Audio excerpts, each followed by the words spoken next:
Morning students, हम लोग इस वीडियो में आगे की कहानी जानेंगे। पहले हम लोग जान चुके हैं कि किस तरह से लोहानीपुर, कंकड़बाग और राजेंद्र नगर में घुस रहे पानी को देखते हुए जनसंपर्क की गाड़ी में लाउड स्पीकर के द्वारा यह ऐलान किया जाता है, बार बार लोगों को सावधान किया जाता है कि आप सावधान हो जाएं। इसकी प्रतिध्वनियाँ बार बार गूंजती है। लेखक ने अब इस ध्वनियों को, सावधान होने की ध्वनियों को सुन करके अपनी पत्नी से गैस के बारे में पूछते हैं कि उसका क्या हाल है। अब उनके पत्नी के द्वारा बताया जाता है कि 1-2 दिन तक ही चल पाएगा सिलेंडर। सारे राजेंद्र नगर में सावधान सावधान की ध्वनि गूंजने लगी। सारा शहर जगा हुआ है। पश्चिम की ओर से आवाज़ें आ रही है। लगता है रात के 1 से 1:30 बजे तक पानी राजेंद्र नगर में भी पहुंचेगा, ऐसा लेखक के मन में विचार आ रहा है। लेखक को चाह कर भी नींद नहीं आती है। आप देखते हो कि जब किसी बात की चिंता होती है तो किसी भी व्यक्ति का नींद उड़ जाता है, तो उसी तरह लेखक का भी नींद उड़ गया है। बाढ़ की प्रतीक्षा आकुल करने लगती है, यानी जिस बाढ़ के इंतज़ार में लेखक हैं, अब वह विचार, उसे देखने का विचार से लेखक का मन व्याकुल हो रहा है कि कब देखेंगे, कब आएगा बाढ़।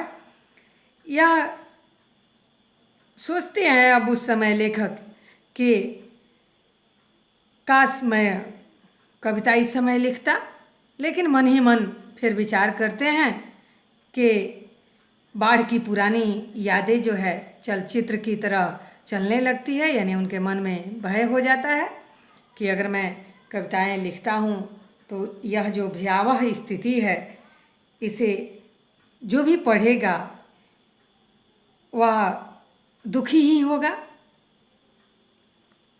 तो वे सिर्फ विचार करते हैं। 1947 की बाढ़ की उन्हें याद आती है कि 1947 में पूर्णिया ज़िले में बाढ़ जब आई थी तो लेखक अपने गुरुजी के साथ बाढ़ पीड़ितों की सहायता के लिए नाव पर जा रहे थे और चारों ओर पानी से घिरा एक द्वीप था। लेखक ने सोचा वहाँ जाकर टांगे सीधी कर ली जाए,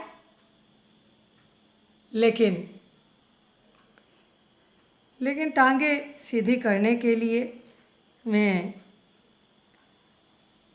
अपने गुरु सीतानाथ बादुरी जी का अनुमति लेते हैं।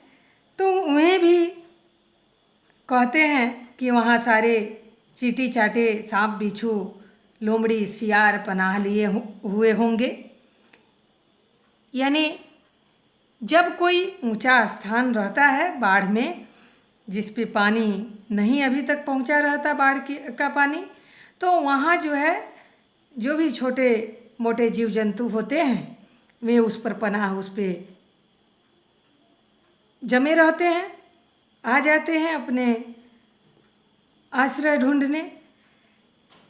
तो वही बात लेखक के गुरु उन्हें बताते हैं और गुरु जी के निर्देश के अनुसार हर नाव पर पैरों और तलवों के घावों पर लगाने वाली दवा, दिया सलाई की डिबिया और किरासन तेल का होना जरूरी बताया जाता है। सब जगह इन्हीं की मांग उस समय हो रही थी, इसलिए कि उस समय तलों में घाव हो जाते हैं। बाढ़ के समय में तलों में घाव हो जाते हैं और उस घाव से बचने के लिए या उस घाव के दर्द को कम करने के लिए इन सब की ज़रूरत होती है। यानी किरासन तेल लगा करके लोग पकाई घाव से बचते हैं। और ऐसे भी दियासलाई दवा और किरासन तेल ज़रूरी होता है। मान लो कि कुछ जलाना हो, अंधेरा हो गया हो, तो उस समय किरासन तेल और दियासलाई की ज़रूरत पड़ती है। तो इस कारण से भी चूँकि वे बड़े हैं तो वह जानकारी देते हैं कि ये चीज़ प्रत्येक नाव पे होना चाहिए। अब जो है कहा गया है कि 1900 या 49 की बाढ़ का अनुभव लेखक कैसे करते हैं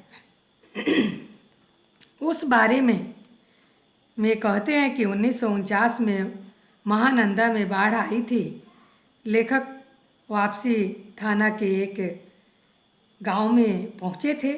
साथ में रिलीफ के एक डॉक्टर थे, यानी जो लोगों के सहायता के लिए थे।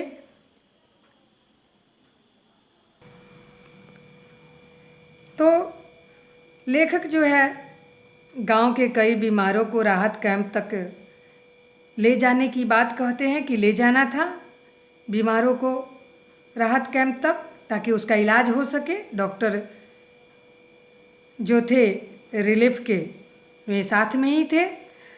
तो एक बीमार युवक के साथ उसका कुत्ता भी नाव पर चढ़ आया। डॉक्टर ने कुत्ते को ले जाने पर आपत्ति की। बीमार नवयुवक जो है कुत्ते के बिना कैंप में जाने को तैयार न हुआ। वह नाव से उतर गया। उसके पीछे पीछे उसका कुत्ता भी उतर गया। आप जानते हो बच्चों कि जब किसी पशु को पोसा पाला जाता है तो उसका लगाव अपने स्वामी के साथ हो जाता है, और जो उसकी देखभाल करने वाले होते हैं उन्हें भी उस पशु से लगाव रहता है। यहाँ युवक पशु के प्रति प्रेम को दिखाता है और वह कुत्ते के बगैर कैंप में जाने से इनकार कर देता है और वह नाव से उतर जाता है। उसको अपने मालिक को उतरता देखकर कुत्ता भी उतर जाता है। उन्हीं दिनों लेखक और उनके साथी एक मुसहरों की बस्ती में राहत बांटने जाते हैं, ऐसा लेखक कहते हैं, क्योंकि उस समय उनको खबर मिली थी कि वे कई दिनों से जो वहाँ के मुसहर जाति के लोग हैं वे मछली और चूहों को झुलसा कर खा रहे हैं। परंतु वहाँ पहुँचते हैं लेखक तो देखते हैं कि ढोलक और मंजीरे की आवाज़ें सुनाई दे रही है। स्टेज पर बलबाही नाच हो रहा है। नटुआ मायके जाति रूठी हुई धानी को हाव भाव दिखा रहा था और उसका घर वाला उसे मनाने में लगा हुआ था। ढोलक पर द्रुत ताल चल रही थी। इस प्रकार से जो है कीचड़ पानी से लथपथ भूखे प्यासे नर नारी खिलखिलाकर हंस रहे थे। लेखक को लगा कि वे रिलीफ बांट कर भी उन्हें ऐसी खिलखिलाहट नहीं दे सकते हैं। यानी जो वे आपस में प्रेम पूर्वक वहाँ का माहौल बनाए हुए हैं, वैसा शायद लेखक भी उन्हें यह राहत यह सहायता करके नहीं दे सकता। आगे की कहानी हम लोग अगले वीडियो में जानेंगे। धन्यवाद।